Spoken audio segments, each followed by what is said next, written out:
বরিশাল ঢাকা নৌপথে নাব্যতা সংকট দেখা দিয়েছে। এতে করে যাত্রীবাহী লঞ্চ ও মালবাহী জাহাজ চলাচল ব্যাহত হচ্ছে। এ বিষয়ে বিস্তারিত জানাতে সরাসরি যুক্ত হচ্ছেন সহকর্মী সাইফুর রহমান মিরন। মিরন, সংকট থেকে উত্তরণে কি পদক্ষেপ নিচ্ছে কর্তৃপক্ষ?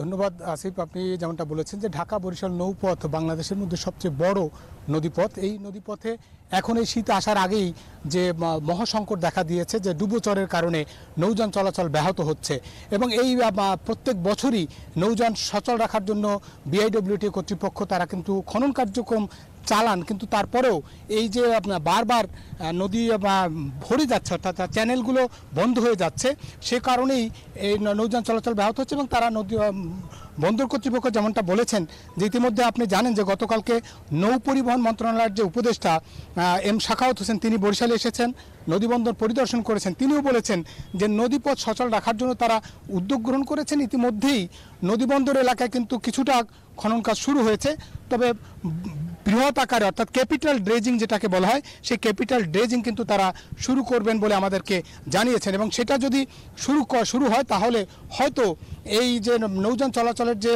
সমস্যা, সেই সমস্যা দূর হবে, এমনটাই বলেছেন কর্তৃপক্ষ। এই ছিল আমার কাছে বরিশাল থেকে নদীবন্দর থেকে সবশেষ তথ্য। ফিরছি স্টুডিওতে।